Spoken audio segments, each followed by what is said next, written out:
Hello, everybody. This is the one and only Mr. LP, Stephen Sykes, host of Enliven Radio, where we do nothing but tell the truth. We have a wonderful guest for you today who's here to tell us a little about relationship, life, love, and so many other different things. And I'm going to let her introduce herself today. And who do we have today? Hello, I am Trevor Crow. I'm a licensed marriage and family therapist, and I also have a show on YouTube called The Modern Relationships. Well, Miss Crow, thank you so very much for joining us today. Thank you for having me, Stephen. So before we go get into it, I would a question: why did you decide to get into this field? With the lady of your talents, I know you probably modeled and act and all those other different things, but why did you decide to get into relationship help and counseling? Well, that's a really good question. I had gotten married, and I married into a blended family, so I had brand new stepchildren and an ex-wife of my husband at the time, and there's all sorts of tricky things happening. And I kept thinking, there has to be more to be read about this. I need to understand it. It's difficult sometimes. I get overwhelmed. And one day I kind of thought, I'd like to study this a little further. And I've never stopped. It's so fascinating to me. And every day I could read more and more of what I do. And I love it. I love to help people. I've loved to see relationships get stronger. And I fully and completely believe to the core of my heart that we are better when we're in strong quality relationships. And if you want to learn about this, read my book called Forging Healthy Connections: How Our Relationships Help Fight Aging, Illness, and Depression. Oh well, we're gonna get into this book and things like that. I love that. Now, question: one of the things that's been a hot topic lately is about couples and counseling Mm-hmm. and things like Mm-hmm. that. Now, why do you feel? Do you feel people should get counseling before they get married, after they get married, or before when they start dating? I think Where's people the should get counseling just like you go to the doctor. You okay? should have a check-in every year. I think one of the problems with the high divorce rate is there's a lot of stigma to going to couples counseling. To a certain degree, going to an individual therapist has got a little bit of a status symbol. It seems pretty cool, but I actually think that therapist, unless they understand the whole context, will align themselves with you and in fact might do damage to your relationship. So I have a very strong belief that everybody should go just for a checkup. You're willing to change the oil in your car, you'll get your roof fixed if you get a leak, right? Yeah. And unfortunately, I think the last thing people want to do is go see somebody like me to get help when in fact, please Lord, everybody get help a lot earlier. I think many marriages and families could be saved way early on if you got better help and quicker. Amen to that. So now, what is some of the things when how you feel people should go about couples therapy? Like, what are some of the signs that you see when people you think, okay, we really need to get some help? What are some signs that or some key points that we need to be mindful of? Amazing you're asking that because we just published a blog called The Six Signs That You Need Couples Counseling, and we're just doing our own video about this. And one of the first things I say is if you sleep apart often, I mean, many couples need separate bedrooms now and then because somebody snores or maybe sick or has crazy hours or something. But ultimately, I really want to see couples sleep together because, in fact, when you're close and you're hugging, you're making oxytocin, your bodies connect. Even when you're sleeping, it's a very positive thing. So one thing is a sort of a heads up. If you've been sleeping apart for a very, very long time, think about it, go get help. It may not be a therapist, it might be a sleep therapist, there's such a thing, or maybe a doctor if you have sleep apnea or you snore a lot. So there's ways to get through this, but I do believe in that connection nightly, physically, just waking up and or saying good night to one another. Those connected small places are really important to our hearts and our well-being and just keeping us balanced and healthy. Okay, so we make sure we sleep together. Not necessarily activities, but we make sure we sleep together. Oh, I'll get into the activities too. Okay, okay, that's fine too. That's fine, but no So problem. another sign, of course, is no sexual activity, and I'm not saying it has to be intercourse. I just getting together and expressing each yourselves and your sexuality together, and it can be very creative. Whatever works for you, again, is a connection, a shared feeling of we're together, and that's actually part of marriage, part of the agreement that is part of our lives, that we meet somewhere and we make an effort to connect. So again, I'm not suggesting there's a normal. You shouldn't have sex every month or every week or any of that stuff. But if long periods of time go by and you found that you haven't connected physically, really check it out. You might need some help.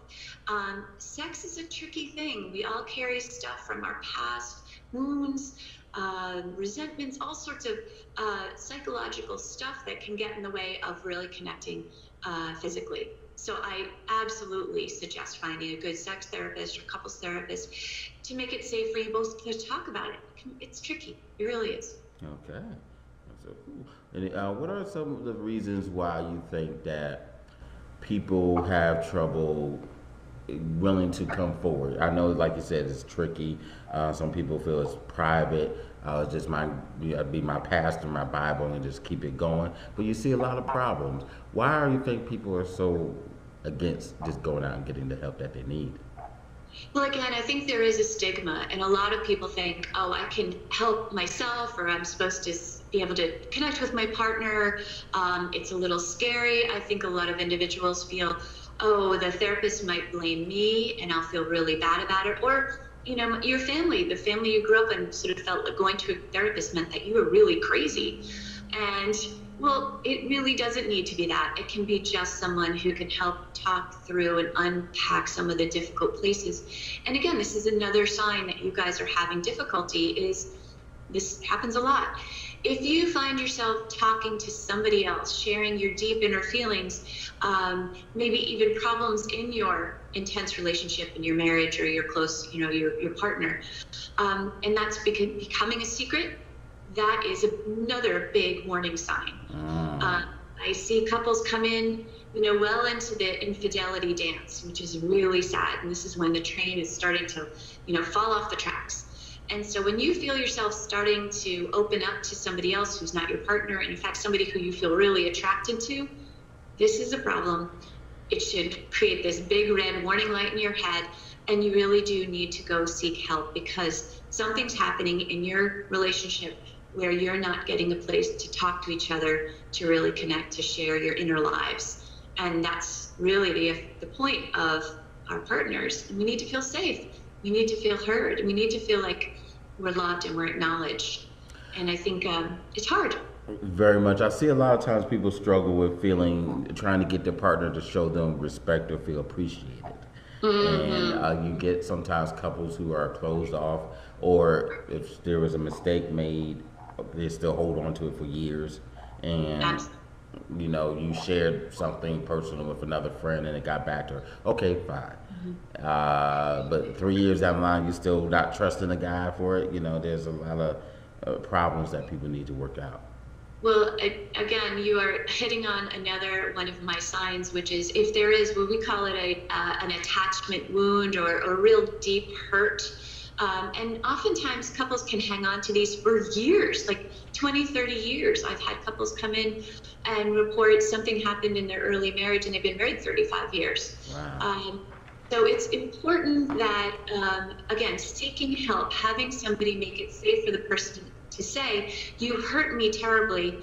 And then also the person who did the hurt to be able to come around and say, I know I did that.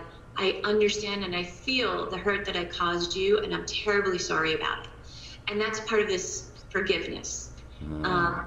And again, it really does take a seasoned therapist to walk through some of these difficulties between two people that care very much, and the hurt is still there, well and alive, to walk it through to get to a place where they can really feel like they can trust one another. And it's absolutely possible. I see it all the time. But it takes time, a good therapist, and two people willing to really talk it out. But there's help. Thank goodness that there's help, and wonderful people, especially like you. What do you feel about the aspect that we live in a society of gender roles? Unfortunately, we grew up with a society for hundreds of years. Men do this, women do this. Mm-hmm. Now, due to the economy and just how things change socially, and to the advancement of women in business, you see more women working, and more men not working. Some by jail, death, credit, background, or whatever. Or it's just the woman has the money and the guy has the money. It does not have earn as much. And now you've seen that playing a big role within relationships and couples. How are people getting, what are some of the things that people are getting, what they need to do to get past this issue? Well, this issue, which is really deeply ingrained in our culture, that men usually are the ones to go out, or in the past, excuse me, make the greater amount of money, the women's at home. And it really is a shifting and adaptation to changing economics, education, opportunities for women, etc. It doesn't mean that it can push the couple apart. It means that each person feels safe and acknowledged and loved for what they're doing in the house. And this is an argument I have with couples all the time, which is making the money isn't necessarily of higher value in the house, because who's ever at home taking care of the kids, keeping the household going, those inputs are just as valuable. They're different inputs. And as long as everybody feels acknowledged and appreciated and loved and supported in the house, it should be okay. Again, I know society is really tough on guys who aren't working, and they're tough on themselves. I understand that. But we can get through this together, and adapting and getting new, job training, and finding resources to get back out into the world and feeling supported by your loved ones, then you'll get back out there. But when you're fighting, that's not a good thing. Because one of the things I'm seeing with that is, okay, for example, the guy, let's say it was a one income home or maybe a two income home. If she's not earning as much or didn't work or at all, think, okay, fine, she took care of the home, you valued her work and her effort, the kids, that type of thing.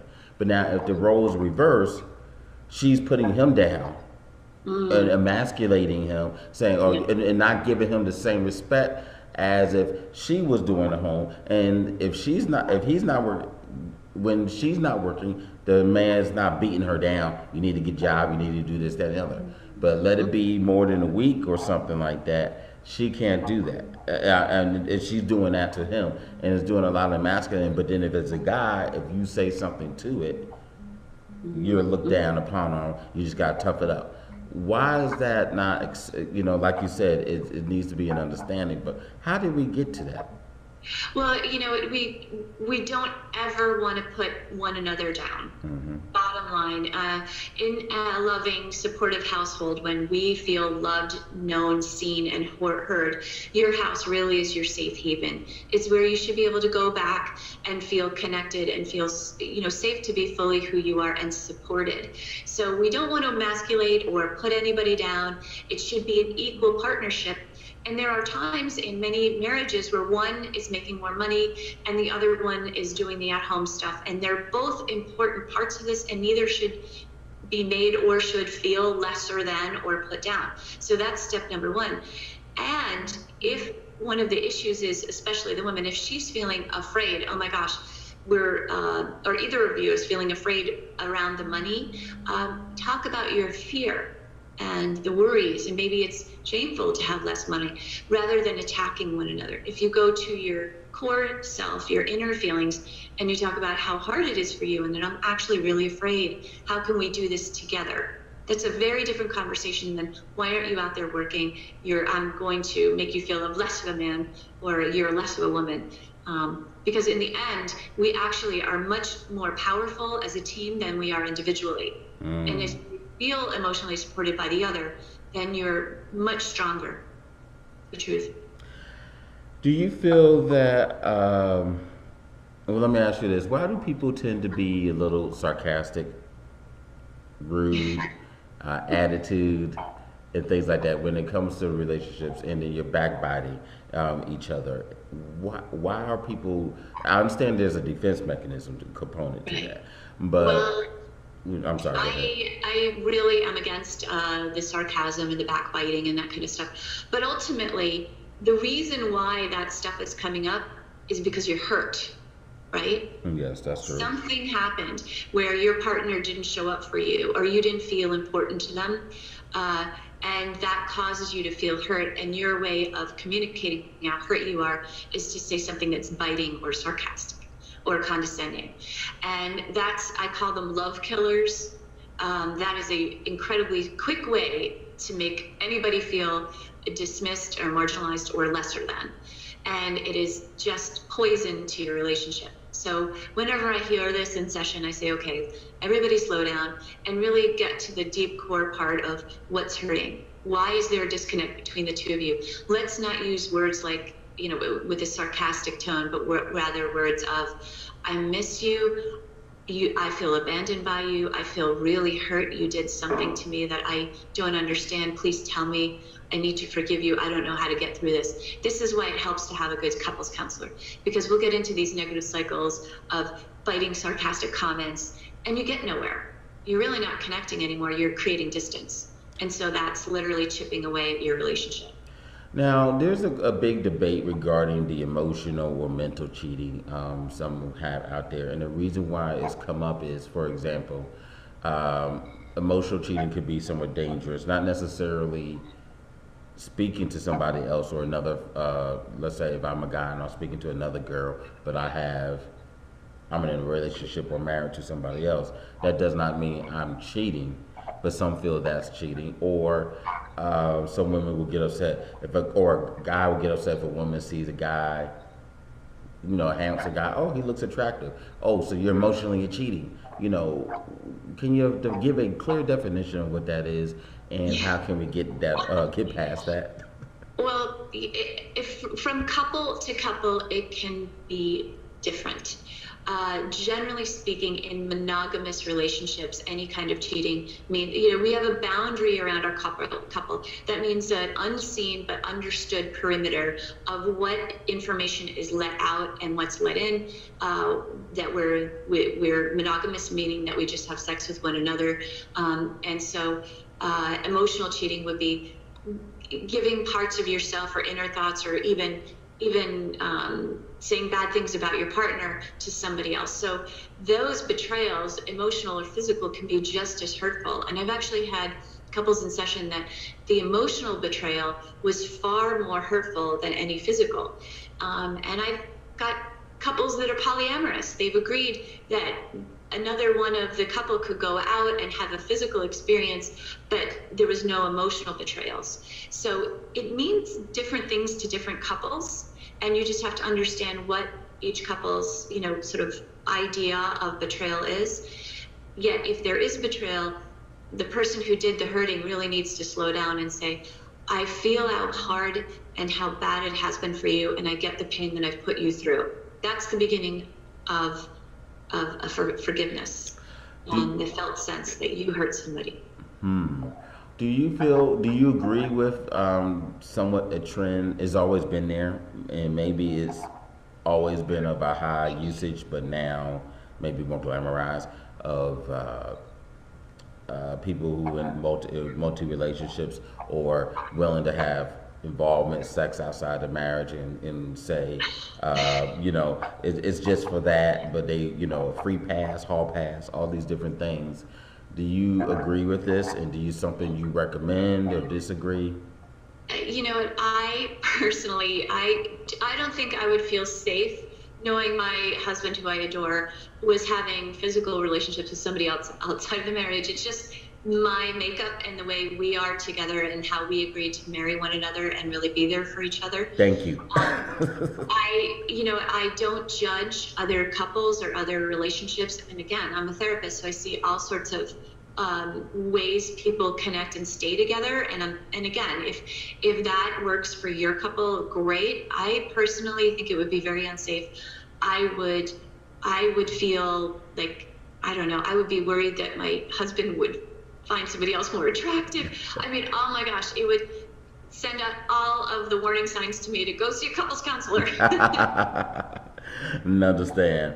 What do you feel is the best way for couples to deal with it? You're seeing this in a lot of shows when you have family members, and especially the mother, either before the marriage or during the marriage, and maybe even after the marriage, the mother or the father having too much to say. and you as the individual, the mother, or excuse me, the son or the daughter, trying to field those questions in respect, but still love and care for the other person. Now, maybe some of the things that they're saying maybe have a ring of truth to it, but you got to work it out with the situation. They're not in it, directly in it, Right. and they feel that you're not seeing things. How does one work through those things? Well, this is kind of back to what I talked to a little bit earlier about boundaried relationships, which is when you get married, you are now the king and queen. You are now in a couple. Everybody else is now outside of that. And it's very hard for new couples to realize that mom and dad really are not inside this boundaried couple sort of circle and with you guys. And excuse me, again, that information, some information just doesn't go out. If you're having a problem with your partner, don't go to your mother. You really need to talk to your partner. Or even it's actually better to go to a couples counselor. The thing is, your partner might feel thrown under the bus, that you're making your mom more important than them. So it's a tricky place to be, and certainly early on, you've got to have each other's back. You've got to kind of say to one another, everybody stays out of this inner circle. We protect one another. Mom, dad, you guys got to sort of step away here. We're going to create this warm, safe couple, and manage it carefully. But number one, you have your wife or your husband or your partner's back, and number two, mom, dad, and everybody else has to kind of stay out. What if you, let's say you went to a family member who, let's say, been through like a number of divorces or been through a few, unfortunately, physical abuse, and you were seeking that as an advice to help a certain situation within your family, that's still not something you should do, or that's something you should still go to your couples therapy for? You know what? I would if there is physical, especially physical abuse, I actually would do an intervention. I would put the whole family together. I would say, we are truly worried about your safety. We are all here for you, and here are the resources. There's some wonderful, certainly here in Connecticut, we have the Center for Family Justice right here in Bridgeport. There's great resources out there, and maybe that's what the family members could do, which is, here's what we're going to, we'll bring you to this, center to help get your help. And we're here to support you, and we're always here for you, and create a safety plan for yourself if you choose to stay in this relationship. As a couples counselor, I actually do not counsel people who are in violent relationships, because my job is to get them as emotionally secure and safe with one another. And I'm sorry, physical abuse, there is no safety. It's contraindicated. Exactly. Tell us a little bit about your book, Forging. I want to make sure I got the title straight. Forging Healthy Relationships, and the rest of it you got to help me. The book is Forging Healthy Connections: How Relationships How Relationships Heal Aging, Illness, and Depression. And it's great. I really believe that our relationships impact our health so dramatically, and the science is certainly showing us that, and it's really cool. And I have just so much fun writing this book and talking about all of the good information we found out, but also I hope that it causes people to get help, to realize that if you have a supportive relationship and you feel good about yourself, your immune system is better, your heart is better, your cholesterol, you live longer, and in fact, it affects the generations ahead of you, because your DNA and everything else is affected by it. So it's really cool, and it really makes a lot of sense then to support your relationship by getting good help. Oh, awesome. I want to buy, just hearing the title alone, I want to buy it because it's so detailed. And things. Is there an audio version of this book out as well, or just? No, that's a really good question. Maybe we'll have to make an audio version. I think that's a good idea. I'll be happy to read for you. Where can people get your book? Well, they certainly can go to my website, trevorcrow.com, and under books, you can buy it off Amazon, or goes directly to Amazon. And I'm saying to everybody, please review it. I need some reviews on there on Amazon. Okay. Also, bookstores, Barnes & Nobles has it. I'm in Fairfield, so the Fairfield U store has it. So yeah, you can get it in various places. So what's the next book on Miss Trevor Crow's plate?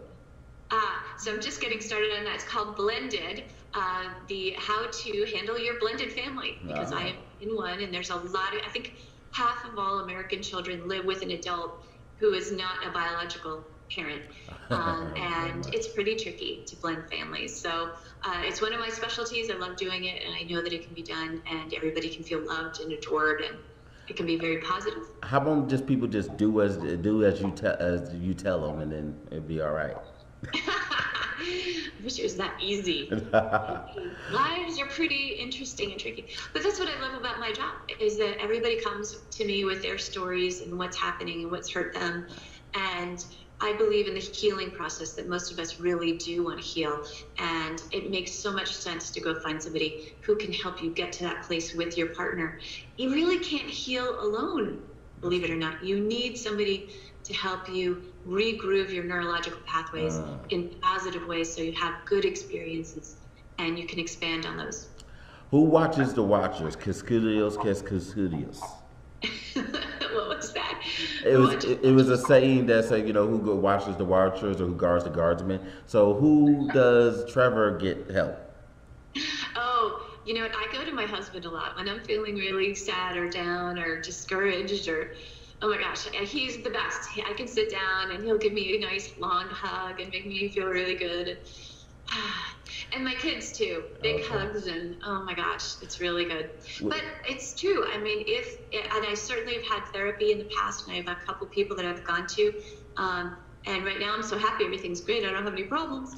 But I have always, in my past, went and seeked out somebody who could help me out. And I think it's a very helpful thing for me as well.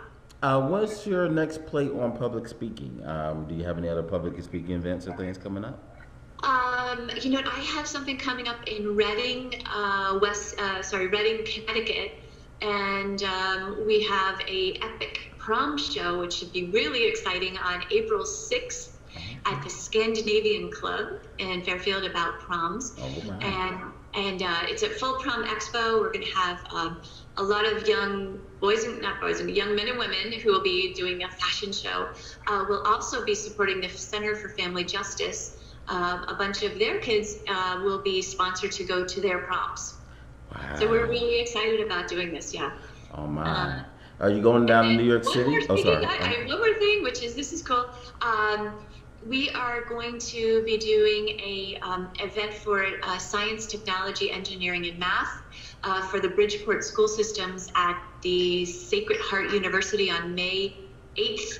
And it's really to develop a mentorship program and a week-long blitz for kids going into this new wonderful magnet school, Fairchild Wheeler. Wow. We're going to raise funds to create this mentorship program, do some presentations by some amazing women who have had careers in science, technology, and math. So we have lots of exciting things happening. That's something big, because I'm always encouraging the STEM learning and things like that. So I'm very happy. Do you have any other speaking events coming in New York City, or are you coming out of Connecticut, DC, Florida, London, Paris, LA? Oh, I'd love the London, Paris part. That would be really fabulous. Not yet, but we're working on it. Anybody who wants to stay in touch with us, like us on Facebook, Trevor Crow LMFT, or Keeping Connected. We do all of our announcements, and we keep up with all the social media. You can follow us on Twitter, Trevor Crow LMFT, and Instagram. Okay. The LLC. So. Okay, what was the Instagram one, excuse me? TCC LLC. TCC LLC, okay. Not a problem. And then you're on Facebook?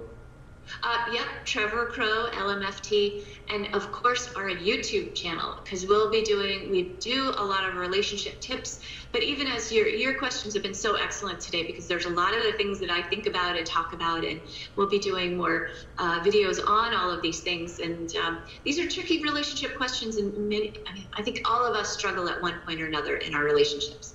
That's the truth. That's so grateful. I got a couple of quick questions. You can say hot or not. Okay. All right. First off, Apple or Android? Apple. Oh, Jesus. A night on the town, movie or dinner? If you had to pick I one. like dinner because you get to talk to each other. Okay. Favorite color? Oh, I kind of like red. I'm wearing red today. Oh. What's your favorite car? You know what? I have a Mini Cooper that's really cute. It's got a little convertible, and it's actually, I have this license plate Khaleesi on it. If anybody's a Game of Thrones fan, which I am, Khaleesi's the queen. Mm-hmm. So I like my little Mini Cooper. Are you a girly girl to be? Does everything have to be followed by Miss Trevor's way, or no way, or did they get an option? No. I like collaboration. I'm all about, I don't know anything mostly myself, and I love to listen and learn and hear what other people have to say. And I grow if I listen carefully. Favorite book besides your book? Ooh, that's a tough one. What am I reading right now? I am liking, it's hard to say. I don't think I have a favorite book of all time, but right now I'm reading Donna Tartt's Goldfinch. I'm really enjoying that. Favorite movie? Gosh. Well, again, the top movie in my mind right now is 12 Years a Slave, which was it was so moving, so fantastic. If you could be in a movie yourself, which movie would you have would like to have been a part of? Oh, that's such a cool question. Can I say that I will be in a part of a movie that's coming up that will be made this summer? Yes, please. I'll do a plug for my sister. My sister, Devin Adair, will be producing her first full-length movie this summer. It'll be called The Challenge, and it's about her experience as the first woman to be a coxswain in the men's boat at Harvard University. Wow. And to this day, I don't think there's been another woman in a men's boat. And furthermore, this boat won everything. Henley, nationals, several of the members of the boat went on to the Olympics, and she has sort of become an icon in the crew world for being the first woman to be in such a tough position. So I'll be the sister in that movie. Last question for you. If you had $1 and you could only buy one thing in the world, and it could be it could be whatever it is, but it only cost you $1, what would you buy? A piece of chocolate. Typical one lady answer, but we'll accept it.